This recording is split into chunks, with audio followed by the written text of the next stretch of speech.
What's up guys, welcome back to my channel. My name is Rainy if you're new here, and today I'm going to be discussing the worth of Star Stable, I guess you could say in a nutshell. Recently I watched a video and it was like a Star Stable video, and the creator shared their thought about how a horsey game, in quote, like Star Stable shouldn't have a membership system and that you shouldn't have to pay access to the full game. And that kind of just like got me down a whole rabbit hole and started to get, wheels turning in my head. And now I just want to talk to you about kind of what I've unpacked and the conclusions that I've reached and leave this as like an open discussion. I'm trying to approach this with a very open mind and just be really understanding, and I hope you guys will do the same. So yeah.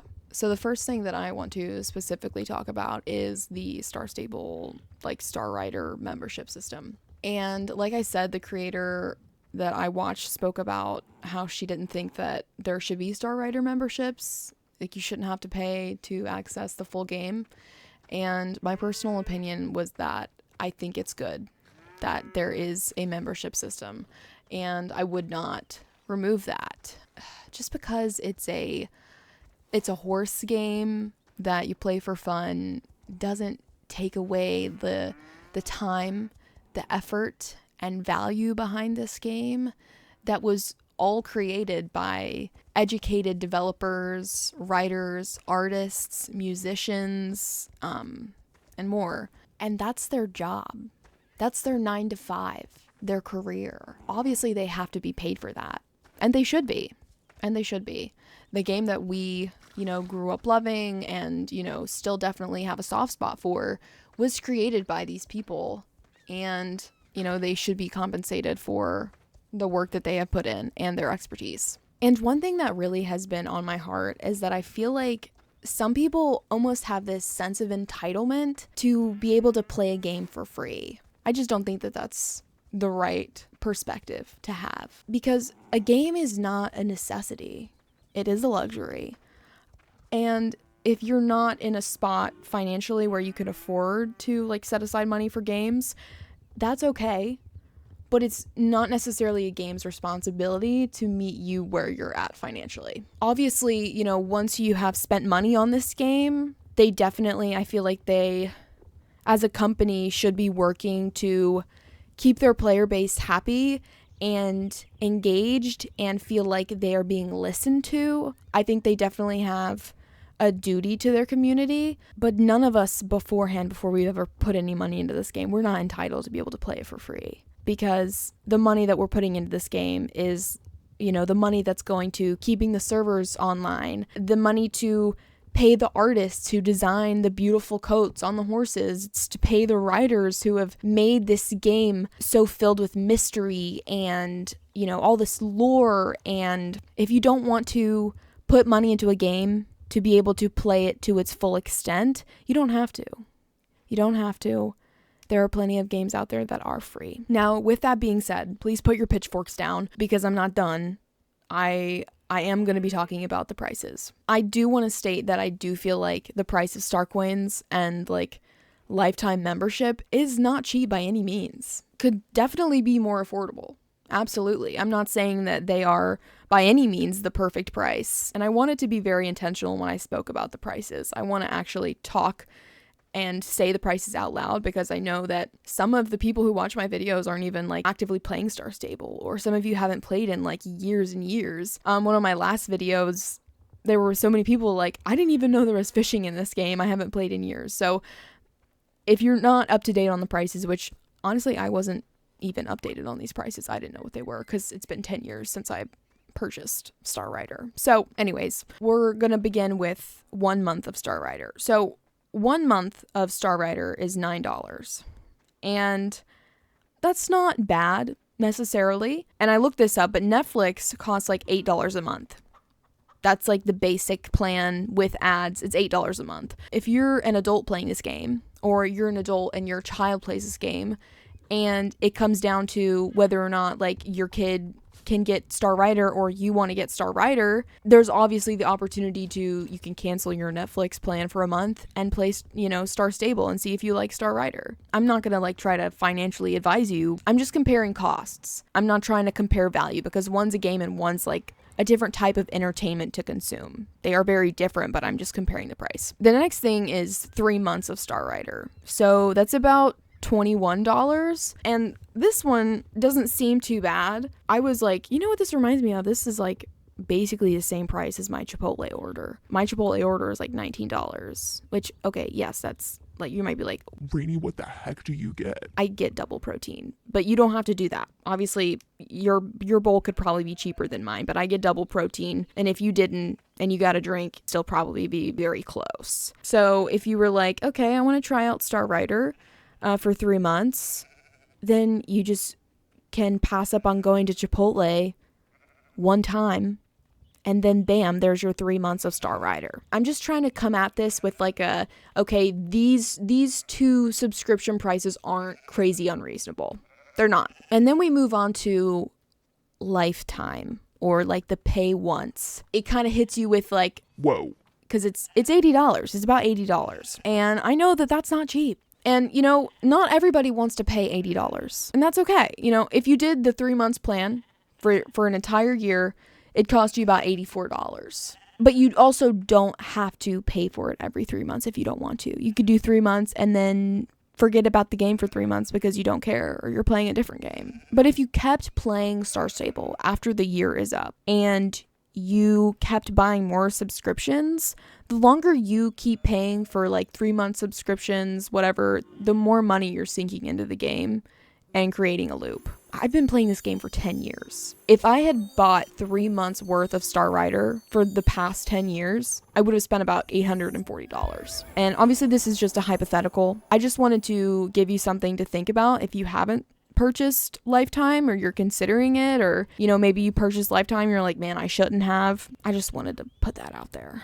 And to kind of circle back to, you know, oh, I don't want to pay $80 for Lifetime. I do want to mention, occasionally there will be like a sale on Lifetime Star Rider, like 40, I think it's like 40% off. And that's what I got for my alt. I got the 40% off one. So I don't know how much 40% off of 80 is. I'm not a math person really, but it's a good thing to consider if you don't want to pay full price. But, you know, the great thing about this is that at the end of the day, if you don't want to buy any type of subscription, you don't want to buy Star Rider for this game, you really don't have to.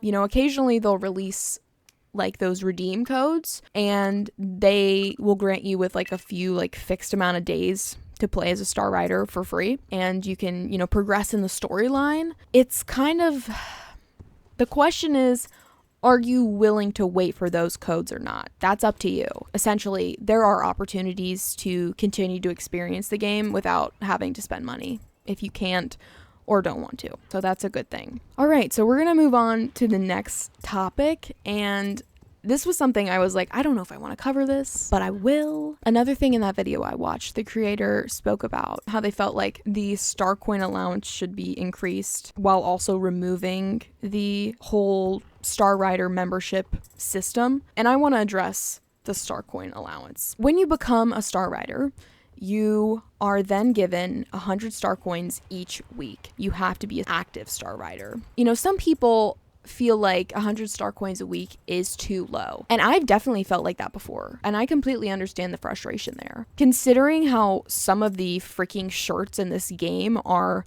over 100 star coins, meaning that you would need to wait 2 weeks to buy a single shirt if you didn't want to use your 𝐒𝐴𝐿, that just, I think that there is work that needs to be done in the inner Star Stable economy with the clothes. Like, that is just a whole separate can of worms that I will not be opening because I've covered that in another video, and I could talk about it till the cows come home and it's not going to fix anything. But the question is, like, should the allowance be increased?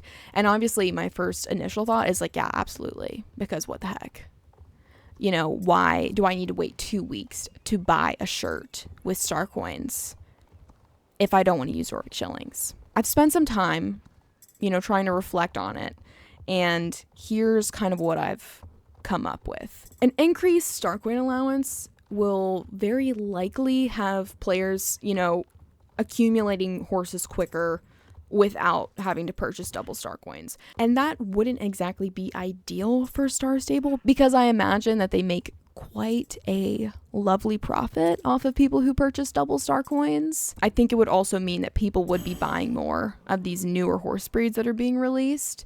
And, you know, we naturally want things we don't have. We obsess about it until we have it. And then once we do have it and some time passes, it becomes less desirable. At least I have found that personally. And then once the boredom sets in, you're like, I'm sick of this horse. I don't want to ride it anymore. You're ready for the next new shiny thing.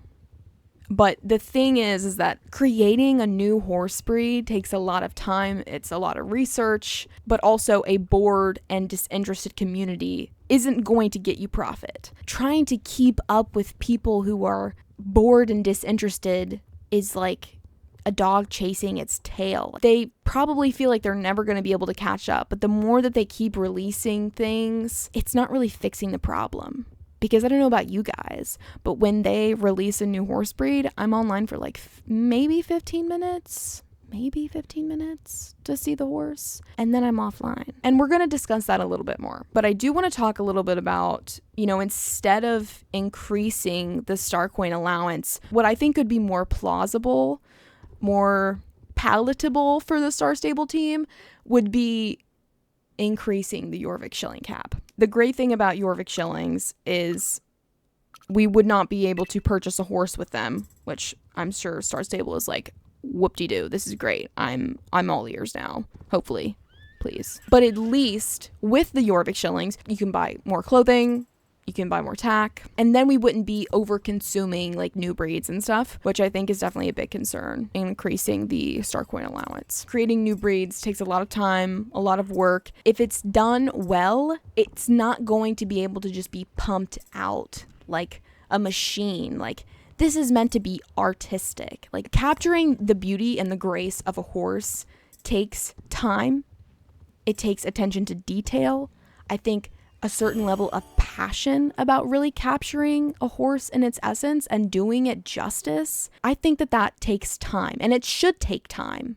I would rather them go 5 months without releasing a new breed if it meant after the 5 months were over, they released the best breed they have done yet, you know, and the most beautiful coats yet. I am willing to wait if it means a better product. And I'm sorry if that sounds like really freaking cringy about the beauty and the grace of a horse, but it's just the truth, because I do love horses and I also love to play games. Anyways, so let's discuss star coin prices now that we have kind of discussed memberships and star coin allowances. Normally 5,000 star coins is $70, which for that amount of in-game currency, you can get about 5 horses roughly. And then on double star coins, you can get like 10,000 star coins for the same price of $70, which is roughly like 10 or 11 horses. Obviously, it depends on which ones you buy and their individual prices. And like if you decide to customize the mains and stuff. But to be frank, I feel like $70, I think it's a high price for an in-game currency. Especially, this is a game that's supposedly marketed to children, which I'm not saying that a company should necessarily lower their prices so it's more achievable for a young kid to purchase. But like, how the heck are you expecting this child's parents to want to spend $70 on this game? I just feel like $70 is a pretty high price tag. You know, especially considering the turnover rate for new items in game and new horse breed releases that are freaking expensive. It is so hard to keep up. It is so hard to maintain a certain amount of funds so that you can continue to enjoy these new items and new breeds frequently. They go like 2 months in between horse releases, so that's 8 weeks. That's 800 star coins. That's crazy to me. I really hope I did that math right. There's not even enough time in between horse releases to buy a single horse. Let's all take a deep breath. All right. In through the nose, out through the mouth. Great work, guys. And obviously, I know, yes, you can save your star coins for longer than 8 weeks. You just have to wait one more week after the release of the new horse. You don't have to spend your star coins frequently. And you don't even have to buy star coins if you don't want to. Being that this company behaves so very monetarily motivated, you would think that they might lower the price of star coins, you know, so the more people bought them. However, I did kind of see this from a different perspective that I wanted to bring up, just because I feel like it helps gain a little bit more insight to why they maybe keep the price of star coins a little bit higher. Just prefacing, I'm not saying that the current price of star coins is not a hefty price. Just wanted to say my piece before I continue. Okay, thank you. If they decrease the price of star coins, then people are likely going to purchase more star coins more often, which, you know, the more star coins you have, the more likely you're going to be purchasing more items. And the more stuff you purchase, the less there is to consume. And the quicker you get bored and you don't want to log on. And then if you don't have a lot of people logging on, you know, people are losing interest, then what are you doing? How are you making money? How are you making money? And if people feel like they don't need star coins because they don't have anything they want to buy anymore, they're not going to be purchasing the double star coins anymore. Hi, this is Future Rainy, but also I just wanted to kind of add to this hypothetical situation here that let's say they did lower the price of star coins, and then for like, I don't know, 3 months, more people were purchasing star coins, so they were making more money after lowering the price. Then, after they've consumed all of what they want to consume, really, the customers, then they're like, okay, I don't really want to buy star coins anymore. I've already got everything I want. And then they have less people buying star coins. Therefore, they are making less profit because they've already lowered the price, and now they have less people wanting to buy star coins because they don't have anything that they need the star coins for. They've already got whatever they want. That is just my thought. That is just a theory. That is a hypothetical. Like I said, with the horse breeds, they take a lot of time to create and bring to life and design. And the sooner we lose interest in what they've created, the quicker the company has to try to put more stuff out to encourage us to log on. And it's just a very endless cycle that is just not very fulfilling for any of us involved, whether it's the community or the team. And already I feel like that's what they're kind of doing. Like, they have been putting out new horse breeds every 2 months for this entire year, for at least the entire year. I don't even know. Were they doing that last year? I don't know. I just checked for this year, and it's been every 2 months. And it's just too quick, in my opinion. You know, it's just too fast. The next thing I want to speak about is adjusting the time between new breed releases. I think that they really need to keep prioritizing actually increasing the amount of time players are playing their game. The Hollowoods update was a great start, great thing to implement, and I like that they added some of the magical horses behind what is essentially reputation work. However, these horses were not new, which kind of decreased the desirability of them, especially for those of us who already had them, and even people who just didn't like them beforehand. It was also like relatively quick and easy to unlock those horses, so it didn't really hit it off for me. And then like the cheating issues, like the suspected of cheating issues in the garden is like, what the heck? I don't know. It just, some of it isn't perfect, which I know it's so hard to get things perfect in a game. And there is always going to be things that some of us are going to think, oh, they should have done it differently. You can't please everyone. And that's okay. That's okay. I'm just saying that they need to keep creating more things to increase playtime, but learn from their past endeavors. And, you know, you're probably thinking like, Rainy, what the heck are we supposed to be doing between horse breed releases then, if you're saying that they should go longer than 2 months? Which is a great question. Here are some of the ideas that I had. So the first thing I wanted to mention was I feel like it would be so fun if they refreshed archaeology.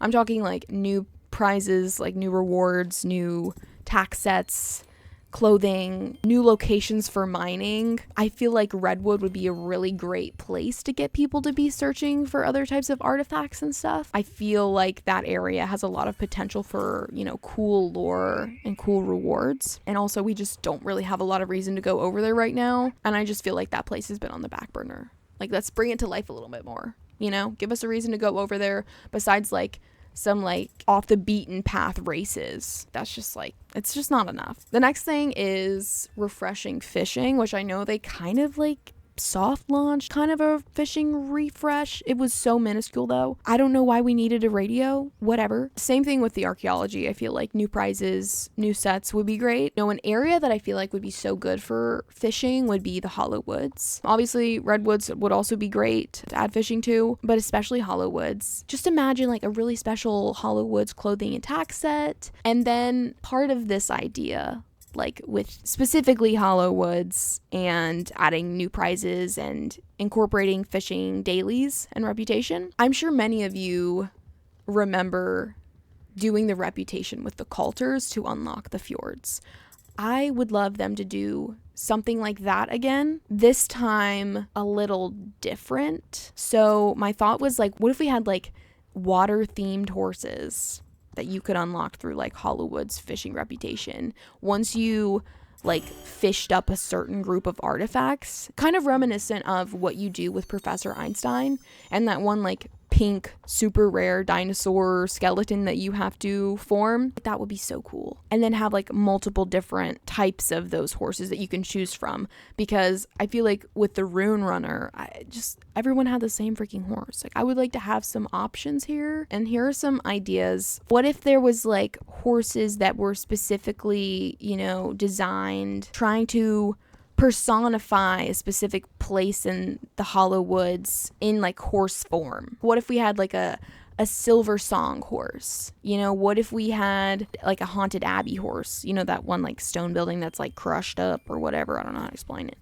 Like a horse that looks like it would belong there, or like a horse that looks like it dwells in like the trees or whatever. A horse that looks like it's like glowing with like little fireflies on it, like if Snow White was a horse basically, and it like was attracting all those like light firefly thingies. I hope I'm explaining this good. Just something that was Hollywood specific and cool, and you had options to choose from, but you still had to work for it, and it took time, just like it did with the coulters. You couldn't grind it all out in 3 days like the freaking, Path of Terra or something. I understand that, some people might be like, Rainy, why should they refresh these mechanics specifically? Why do you want to try to revamp these? Like, they're old. I will acknowledge that some people have mentioned that they don't think it makes sense to have fishing or archaeology in this horse game, but I feel like, at least personally, I really like having other things to do in this game. It gives me a break from like horse girl specific activities. It allows me to really get immersed